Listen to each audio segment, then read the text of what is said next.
Do you ever notice how the quietest people are usually the ones no one truly understands?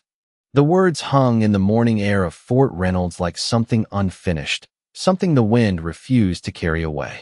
Inside the sprawling maintenance corridor of the base, the sound of distant engines and measured footsteps blended into a steady rhythm of routine discipline. No one paid attention to the man moving slowly along the polished floor with a mop in his hands. Ethan Cole was just another janitor to them, just another figure in gray coveralls who appeared before sunrise and disappeared long after dusk. He worked with a precision that seemed almost mechanical, as if every motion had been repeated 1,000 times before in silence. At 68 years old, he carried himself with a posture that never fully bent, even when he lowered himself to clean the edges of the hallway where dust gathered in invisible layers. To most, he was forgettable, a man without presence, without story, without weight. But invisibility, as Ethan understood it, was often mistaken for absence rather than control. At precisely 0900 hours, Colonel Robert H. Mitchell stepped into the maintenance sector, his boots striking the floor with a rhythm that demanded attention without needing to ask for it. He was a man built from structure and expectation, his uniform pressed with exact discipline, his eyes scanning everything as if the world itself were under inspection. He did not acknowledge Ethan at first. Men like Mitchell rarely did.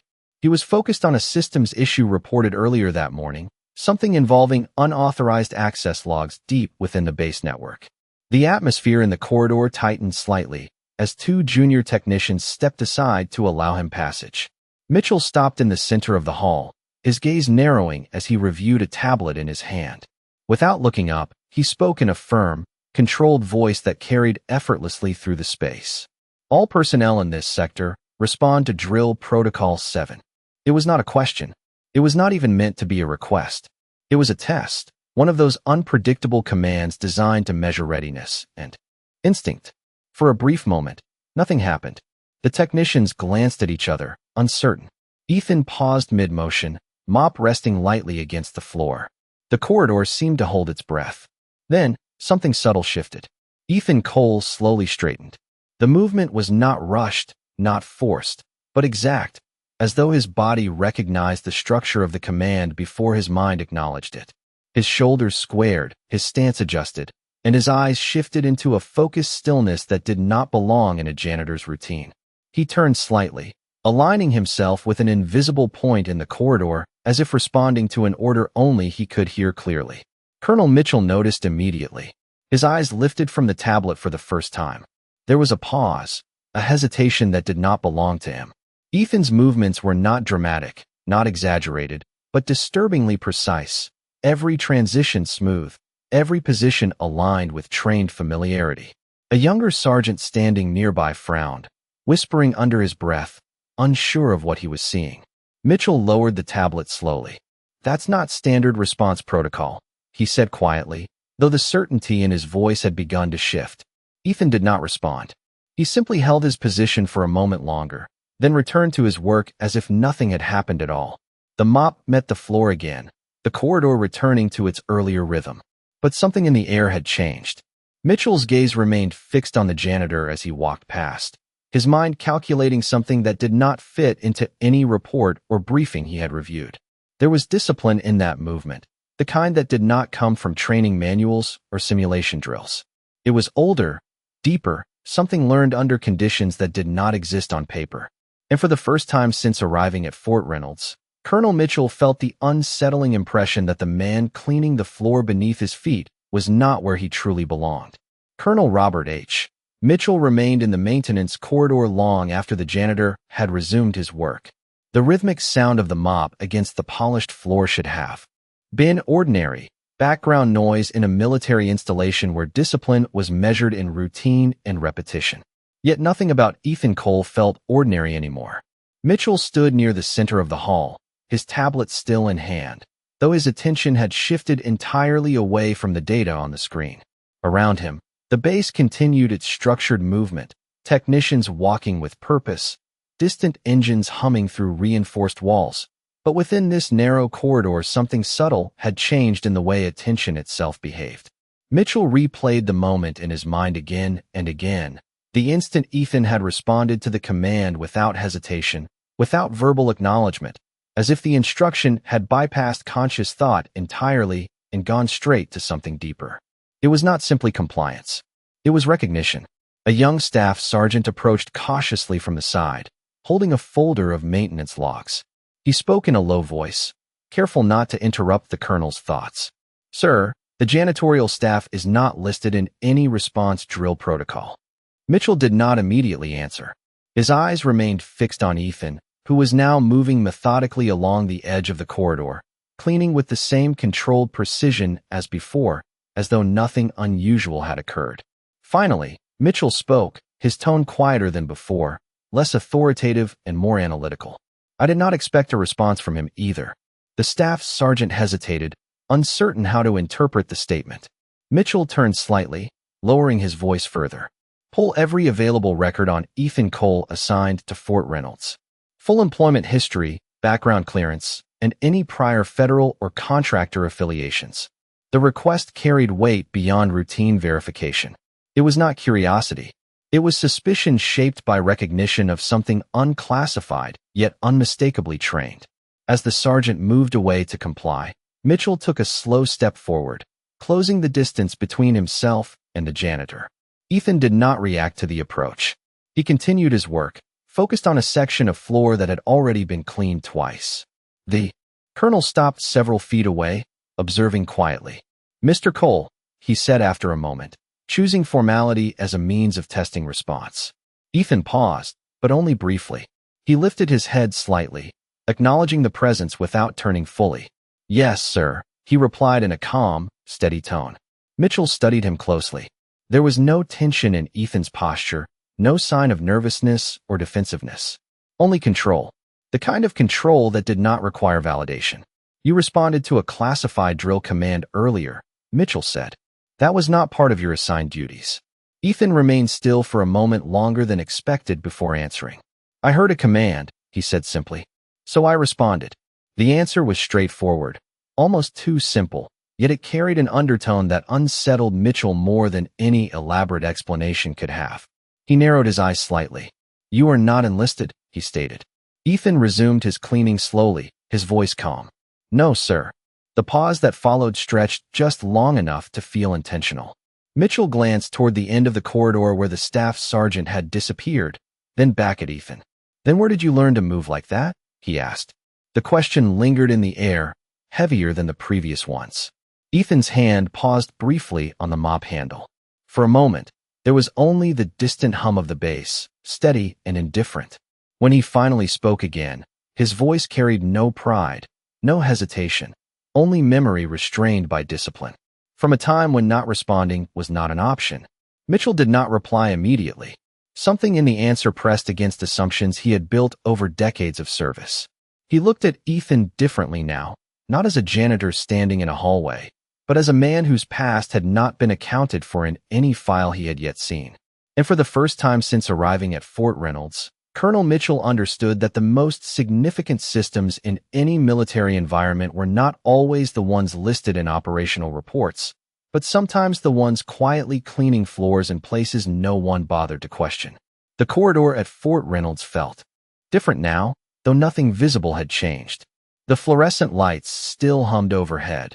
The polished floor still reflected the structured movement of personnel passing through, and the distant vibration of machinery still echoed through reinforced walls. Yet Colonel Robert H. Mitchell no longer experienced the environment as background. Every sound seemed measured against a single unresolved anomaly.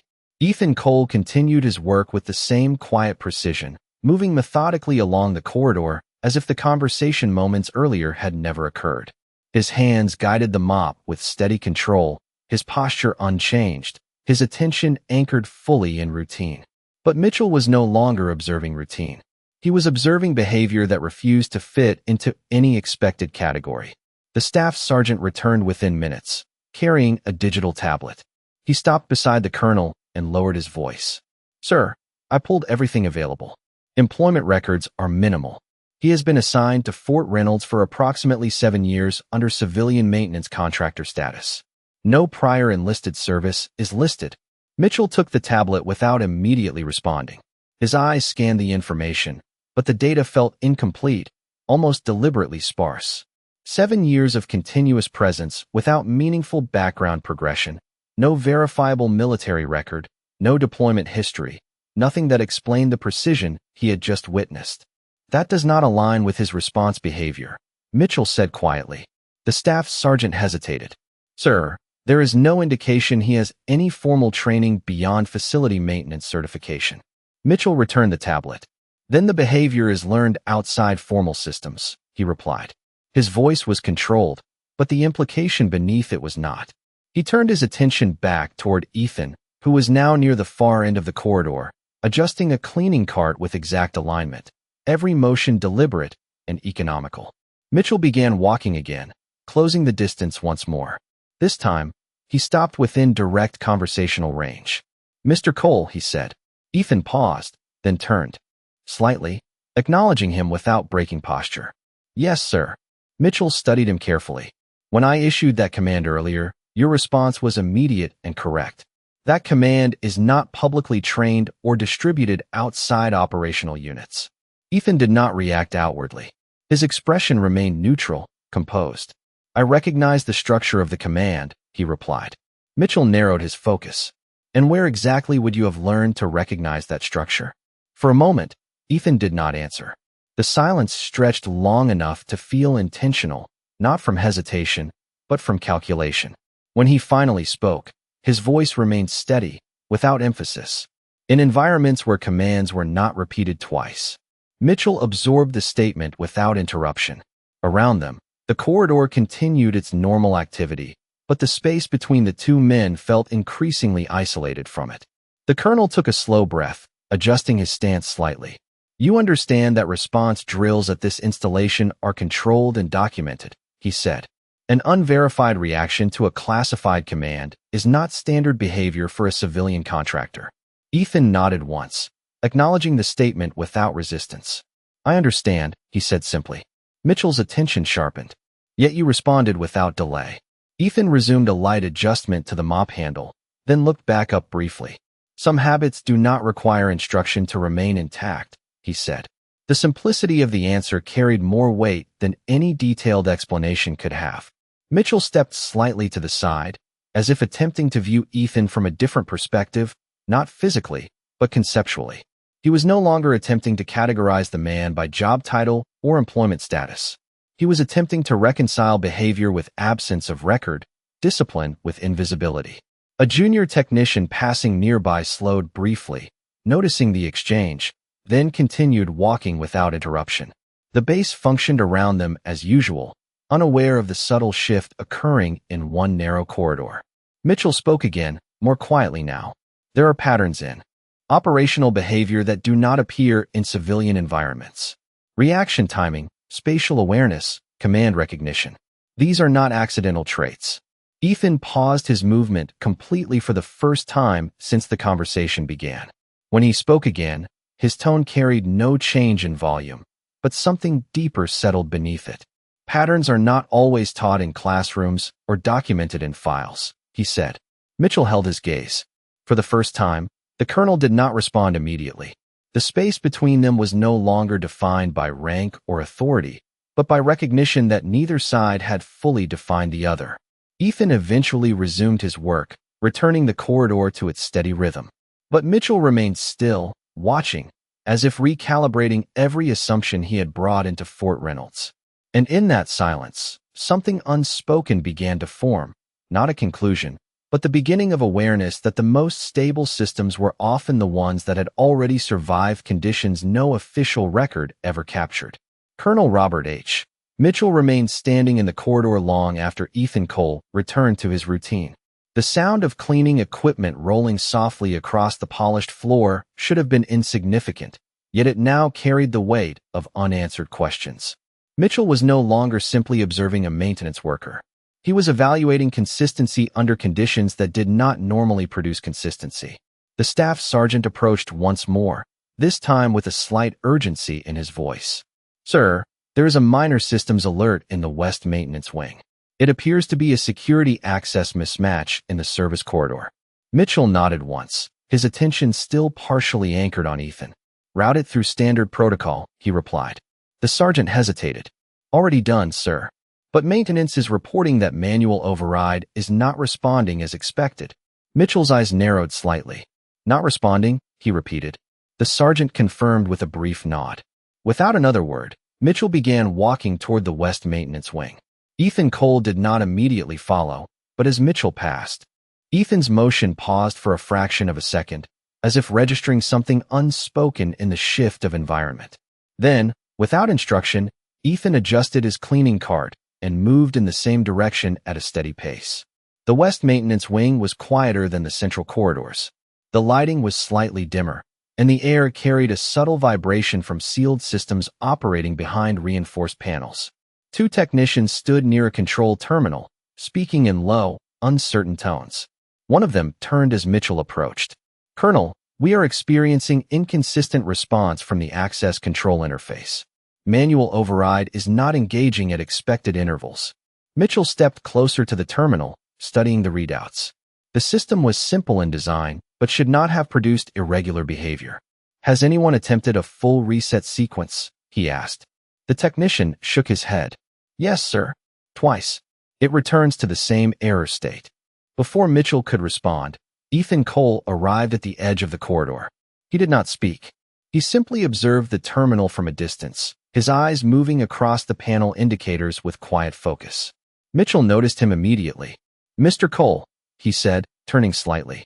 Ethan stepped forward at a measured pace. Yes, sir. Mitchell gestured toward the control interface. You have familiarity with maintenance systems in this facility? Ethan paused briefly. I have worked with similar configurations, he replied. It was not a claim, nor an assertion. It was a neutral acknowledgment. Mitchell studied him for a moment longer, then stepped aside slightly. The system is not responding to reset commands, he said. Ethan approached the terminal. He did not rush. Instead, he observed the interface for several seconds, his gaze moving in structured sequence across indicators, as if mapping patterns rather than reading information. Then he reached forward and entered a sequence on the panel. The technicians exchanged a glance, uncertain. Nothing changed immediately. A moment passed. Then a secondary indicator shifted from amber to steady green. A soft mechanical confirmation tone echoed through the corridor. The technician blinked. That was not in the standard protocol list, he said quietly. Ethan withdrew his hand and stepped back without comment. Mitchell observed the entire sequence without interruption. That sequence was not documented in our current system manual, he said slowly. Ethan gave a slight nod. Some systems retain legacy access patterns, he replied. The technician looked between them, still processing what had just occurred. Mitchell's expression remained controlled, but something beneath it had clearly shifted again. This was no longer about coincidence or isolated behavior. It was about familiarity with systems that should not have required familiarity at all. He took a slow breath. Mr. Cole, he said, lowering his voice slightly. You continue to demonstrate operational awareness that does not match your recorded position. Ethan met his gaze briefly, then looked back toward the terminal. Operational environments tend to leave impressions, he said calmly. Mitchell did not respond immediately. The corridor remained quiet except for the steady hum of restored systems. In that moment, the distinction between maintenance worker and trained operator became increasingly difficult to maintain, not because of assumption, but because of evidence unfolding in real time. And Colonel Mitchell understood, with growing certainty, that whatever Ethan Cole had once been, it was not something the official records of Fort Reynolds were prepared to explain. The restored system in the West Maintenance Wing continued running smoothly, but the sense of normalcy had already been disrupted in ways that were not visible on any status panel. Colonel Robert H. Mitchell stood near the control terminal, watching the final stabilization indicators settle into consistent readings. Technicians moved with cautious efficiency, verifying that the earlier malfunction had fully resolved. Yet Mitchell's attention remained divided. Ethan Cole was no longer actively interacting with the system, but his presence in the space had changed the way everyone else behaved. The staff sergeant returned again, this time carrying a printed system report. Sir, the access mismatch has been fully resolved.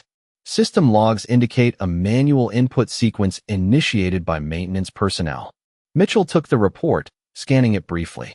Confirm the sequence origin, he said. The sergeant hesitated before responding. It is registered under Ethan Cole's maintenance identification. A brief silence followed. Mitchell looked up from the report toward Ethan, who had returned to standing near his cleaning cart as if nothing significant had occurred. Was that sequence part of your assigned maintenance procedures? Mitchell asked. Ethan paused, then answered calmly. No, sir. The simplicity of the response created a heavier silence than any elaborate explanation could have. Mitchell lowered the report slightly, then explained how you were able to execute it. Ethan adjusted his grip on the cart handle, his movements steady and unhurried. Some systems are designed with redundancy pathways, he said. If you work around enough of them over time, patterns become familiar. Mitchell studied him carefully. This was not the language of formal instruction or documented training. It was experiential familiarity, built through repetition in environments where documentation often followed action rather than preceded it. That assumes exposure beyond civilian maintenance scope, Mitchell said. Ethan did not respond immediately. When he did, his voice remained neutral. Scope does not always define exposure, he said. One of the technicians nearby glanced between them, clearly unsure whether to remain silent or interject. Mitchell raised a hand slightly, signaling for silence, then turned his attention fully to Ethan. You continue to demonstrate capabilities that are inconsistent with your employment classification, he said. Ethan met his gaze briefly. Capabilities are not always exclusive to classification, he replied. The answer was neither defensive nor evasive. It was factual in tone, which made it more difficult to dismiss. Mitchell exhaled slowly. The corridor around them remained active, but the conversation had created a perceptible separation from routine operations. He took a step closer. Mr. Cole, I need clarity, he said. Are you trained in any capacity beyond what is listed in your personnel file? Ethan looked down for a moment, as if choosing not words, but distance from them. Training is a structured word, he said finally. Not all learning occurs in structured environments. Mitchell held his position, studying the subtle consistency in Ethan's behavior. There was no attempt to impress, no indication of pride, only precision in thought and restraint in expression. You are aware that certain response patterns you demonstrated earlier align with tactical familiarity, Mitchell said. Ethan gave a small nod. I am aware of what I did, he replied. A technician at the far end of the corridor shifted uncomfortably, clearly sensing that the conversation was moving beyond standard administrative inquiry. Mitchell did not acknowledge the interruption. Those patterns are typically associated with military operational environments, he continued. Ethan remained still. Many environments produce patterns, he said. Some simply require longer exposure to recognize them. Mitchell paused. The phrasing was careful, but it avoided confirmation or denial. It existed in a space that neither validated nor contradicted expectation. The colonel stepped back slightly, allowing himself a moment to reassess the structure of the situation. Ethan Cole was not behaving like someone attempting to conceal identity, nor like someone seeking acknowledgment. He was behaving like someone who had already removed identity from relevance. You are not reacting to this conversation as most individuals would, Mitchell said quietly. Ethan resumed a light adjustment of the cleaning cart, then replied without looking up. Most conversations assume there is something to defend, he said. The statement lingered in the air. Mitchell observed him for several seconds longer. The maintenance wing continued functioning normally around them, but within that narrow corridor, the dynamic between rank and role, authority and obscurity, had shifted into something less defined. Mitchell finally lowered the report in his hand. Understood, he said, though the word carried more acknowledgment than conclusion. Ethan gave a slight nod and returned to his routine, moving quietly along the corridor once again. But Mitchell remained where he stood, watching not for action, but for consistency. And in that consistency, he began to recognize that some individuals did not need to reveal their past to make it present unmistakably in everything they did. Colonel Robert H. Mitchell stood alone in the West Maintenance Wing long after Ethan Cole had resumed his routine cleaning pattern, the steady motion of the mop moving along the corridor like a quiet metronome marking time that no one else seemed to question. The technicians had returned to their stations, the system reports had stabilized, and the earlier anomaly had been formally marked as resolved in the local maintenance log. Yet Mitchell did not accept resolution as closure. Instead, he remained anchored in observation, replaying every interaction in precise detail, searching not for error, but for consistency that defied classification. The staff sergeant approached once again, this time with a more formal posture, holding a sealed digital access device. "Sir, base security has completed a preliminary cross-verification of the maintenance contractor profile for Ethan Cole," he said. Mitchell turned slightly, his attention sharpening immediately. "Proceed," he replied. The sergeant activated the device, displaying a minimal record set. All identifiable data confirms continuous civilian contractor status for 7 years. No prior enlisted designation, no federal tactical assignment history, and no association with known operational units. Mitchell studied the display without speaking for several seconds. The information confirmed what he already knew on paper, yet contradicted what he had observed in motion. He extended a hand. "Transmit the record to Central Command Verification Channel," he ordered. The sergeant hesitated briefly. "Sir, that level of query will escalate the profile review to regional oversight." Mitchell nodded once. "Proceed anyway." The sergeant complied, and the device emitted a soft confirmation tone as the request was routed. During the silence that followed, Mitchell's gaze shifted back toward Ethan, who was now near the far end of the corridor, organizing cleaning equipment with the same deliberate precision he applied to everything else. There was no awareness of the administrative escalation occurring in parallel. Or if there was, it was not reflected in behavior. Within minutes, a response channel activated on the sergeant's device. The incoming verification was labeled with higher jurisdiction clearance than standard base operations. Mitchell accepted the transmission without hesitation. A remote analyst voice confirmed that the identity record for Ethan Cole remained unchanged across all federal maintenance databases, contractor registries, and historical personnel archives. There was no supplemental classification, no redacted military linkage, no flagged operational association. On paper, the man did not exist beyond civilian infrastructure. Yet Mitchell did not lower the device. Instead, he asked a question that was not directed at the data, but at the system producing it. "Is there any indication of prior record suppression or archival compression within older military indexing systems?" A brief pause followed as the query was processed. The response was carefully neutral. No active suppression flags are detected within accessible layers. However, historical indexing prior to current digital integration may contain incomplete migration records. Mitchell acknowledged the response without verbal confirmation. He ended the transmission and returned the device to the sergeant. The corridor remained unchanged, but the perception of it had shifted entirely. Ethan Cole continued moving with quiet efficiency, unaware or unresponsive to the increasing depth of scrutiny surrounding him. Mitchell slowly approached again, stopping at a respectful distance. "Mr. Cole," he said. Ethan paused and turned slightly. "Yes, sir." Mitchell observed him carefully before speaking. "Your records have been reviewed at multiple administrative levels," he said. Ethan waited without visible reaction. Mitchell continued. "There is no documented military history associated with your identity." For the first time, Ethan did not respond immediately. His eyes shifted briefly toward the floor, then back. Toward Mitchell. "That is correct," he said simply. Mitchell studied him longer now, not as a maintenance worker, not as a procedural anomaly, but as an unresolved variable within a controlled environment. "Yet your behavior continues to reflect structured operational familiarity," Mitchell said. Ethan resumed a slow adjustment of the cleaning cart, then replied in a calm, even tone.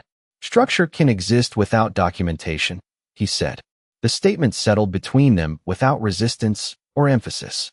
Mitchell took a slow breath, then stepped back slightly, allowing space rather than authority to define the moment. Around them, the base continued its normal rhythm, unaware of the quiet recalibration taking place in one of its maintenance corridors.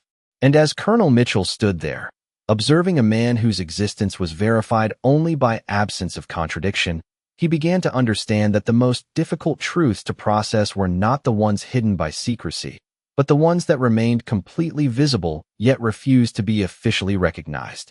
The afternoon light inside Fort Reynolds had shifted slightly by the time Colonel Robert H. Mitchell found himself once again standing in the maintenance corridor, but the atmosphere remained unchanged in its tension. Nothing in the environment suggested conflict, yet everything in Mitchell's perception had become structured around unresolved clarity. Ethan Cole continued his routine without interruption, moving with the same measured efficiency that had first drawn attention to him.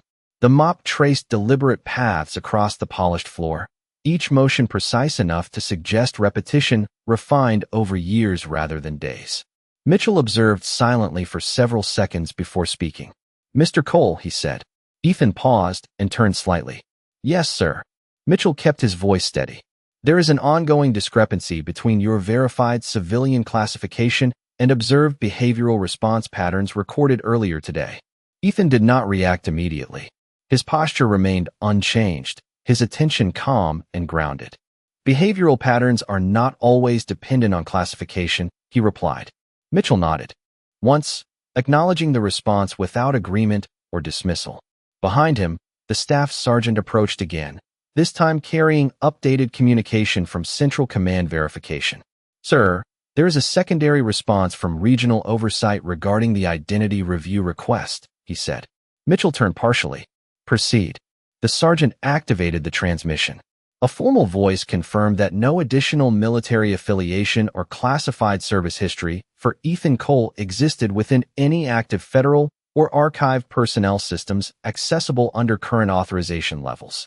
The conclusion was consistent with previous reports. No contradiction, no expansion, only absence. When the transmission ended, silence returned to the corridor. Mitchell exhaled slowly, then looked toward Ethan again. "Your records remain unchanged across all verification layers," he said. Ethan continued organizing his cleaning tools without pause. "That is expected," he replied calmly. The simplicity of the statement created a pause that felt heavier than explanation. Mitchell stepped forward slightly, closing the distance between authority and observation. "Then explain this," he said. "Your reaction earlier today to a classified drill command aligns with structured operational conditioning. That level of response is not typically developed in civilian environments." Ethan stopped his movement briefly, then looked toward Mitchell with steady composure. "Not all conditioning is documented," he said. Mitchell held his gaze. "Are you suggesting undocumented military exposure?" Ethan did not answer immediately. Instead, he resumed a slow, controlled adjustment of his equipment. When he finally spoke, his voice remained even. "I am suggesting that repetition in certain environments creates familiarity, regardless of whether it is recorded." Mitchell absorbed the answer without interruption. Around them, the base continued functioning in its standard rhythm, unaffected by the conversation unfolding within a narrow corridor. Yet within Mitchell's perspective, the structure of certainty had begun to shift. He was no longer dealing with a gap in records. He was dealing with a continuity of behavior that existed independently of official recognition. "Mr. Cole," Mitchell said quietly, "you operate with a level of procedural awareness that suggests long-term exposure to controlled operational systems." Ethan paused again, then responded. "Awareness does not always require assignment," he said. The statement was neither defensive nor evasive. It was simply final in tone. Mitchell remained still for a moment longer, then took a step back. The corridor felt unchanged, but perception had altered irreversibly. He no longer viewed Ethan as an anomaly within maintenance operations. He viewed him as a system operating outside documentation boundaries, yet fully functional within real-world structure. As Ethan returned to his work, continuing his quiet movements along the corridor, Mitchell stood watching, no longer searching for confirmation, but for understanding of how something so precise could exist without a defined origin. And in that silence, Colonel Mitchell recognized a truth that was not recorded in any database. Not all operational history is stored in files, and not all discipline requires permission to persist. The corridor inside Fort Reynolds remained unchanged in structure, yet Colonel Robert H. Mitchell now experienced it differently, as if every surface and sound carried additional meaning that had previously gone unnoticed. The steady rhythm of Ethan Cole's movements continued without disruption, the mop tracing controlled paths across the floor with a consistency that suggested more than habitual routine. Mitchell stood a few feet away, no longer observing as a passing authority figure, but as someone attempting to map a pattern that refused to align with classification systems. The staff sergeant approached once again, this time without additional reports, his expression carrying uncertainty rather than information. "Sir, Central Command has closed the identity review request," he said quietly. Mitchell turned slightly. "On what basis?" The sergeant hesitated before responding. "They state that all accessible records have been verified as complete and consistent. No further investigation is authorized without higher directive approval." Mitchell nodded slowly, absorbing the administrative finality. "Understood," he said. The sergeant stepped back, leaving the corridor quiet once more. Mitchell turned his attention back toward Ethan, who was now repositioning cleaning equipment near the far end of the corridor. There was no change in demeanor, no acknowledgment of the administrative closure, no visible reaction at all. It was as if external validation or rejection held no relevance within his operational awareness. Mitchell began walking toward him again, but this time slower, not with authority, but with deliberate observation. When he reached speaking distance, he stopped. "Mr. Cole," he said. Ethan paused and turned slightly. "Yes, sir." Mitchell studied him for a moment before speaking. "Your presence here continues to generate inconsistency between documentation and behavior. Yet all administrative channels confirm your record as complete." Ethan gave a small nod, acknowledging without engagement. Mitchell continued. "In standard operational review, inconsistency of this nature typically triggers escalation protocols. Yet no escalation is being authorized." Ethan remained still, listening. The corridor around them remained active in background motion, but the interaction created a subtle isolation from surrounding activity. Mitchell lowered his voice slightly. "Do you find it unusual that systems are accepting contradiction without correction?" he asked. Ethan considered the question briefly before responding. "Systems prioritize confirmation over interpretation," he said. "If the inputs are consistent within their own structure, they do not seek what exists outside of it." Mitchell absorbed the statement without interruption.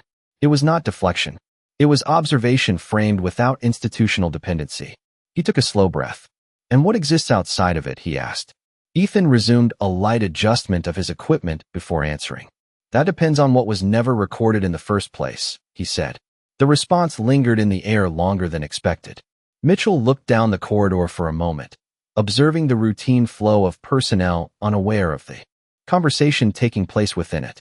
Everything appeared stable, structured, and properly maintained.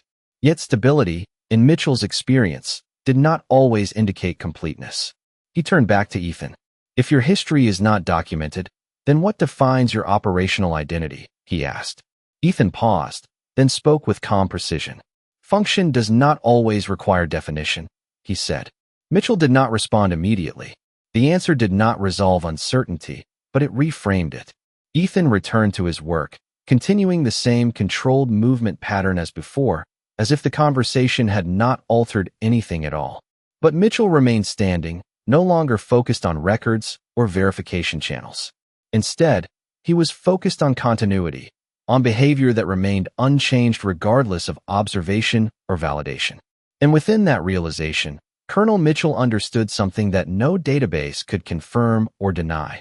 There are individuals whose history is not absent because it was erased, but because it was never intended to be stored in the first place.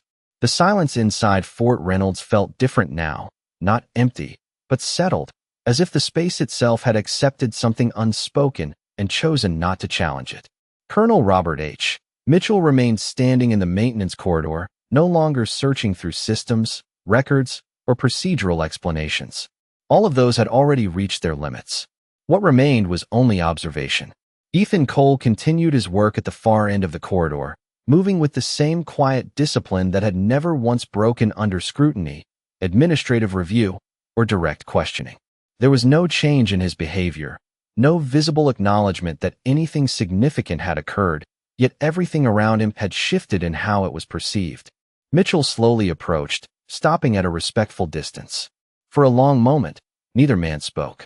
The corridor's background activity continued, but even that felt subdued, as if awareness had narrowed into this single point of unresolved understanding. Finally, Mitchell spoke in a lower, measured tone. All verification channels have reached the same conclusion, he said. There is no recorded military identity associated with you. Ethan paused his movement. He did not turn immediately. When he finally did, his expression remained calm, unreadable in its restraint. Records confirm what they are designed to confirm, he said quietly. Mitchell studied him, not as a contractor, not as an anomaly, but as something closer to an unresolved continuity of experience.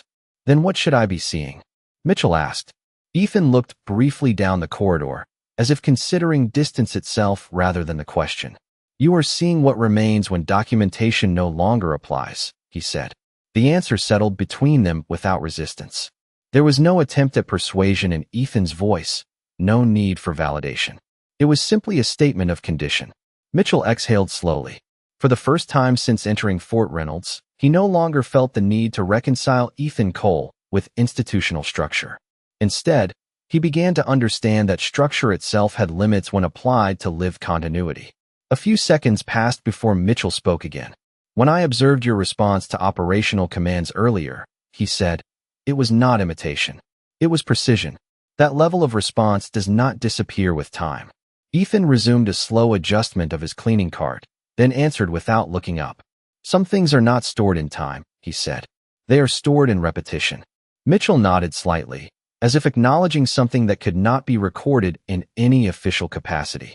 The corridor remained unchanged, yet the weight of understanding had fully replaced uncertainty. Mitchell took a step back, then another, allowing space between observation and conclusion. If there is no record, he said, then there is no way to officially recognize what I am seeing. Ethan stopped his movement and finally met his gaze directly. Recognition is not always dependent on records, he said. The simplicity of the statement carried a finality that did not require reinforcement. Mitchell stood still for several seconds, then gave a slight nod, not as an officer to a subordinate, but as one professional acknowledging. Another without framework. Understood, he said quietly. Ethan returned to his work, continuing the same measured rhythm that had defined him from the beginning. Nothing in his actions changed, yet everything in how he was perceived had already transformed. Mitchell turned slightly, looking down the corridor one last time. The base continued its structured operations, unaware of the quiet shift that had taken place within a space it considered routine. But Mitchell understood now that not all presence required recognition to be real, and not all history required documentation to remain intact. As he walked away, the sound of Ethan's steady work continued behind him, unchanged, consistent, and complete in itself. And in that final moment, Colonel Robert H. Mitchell accepted a truth that would not appear in any report or database.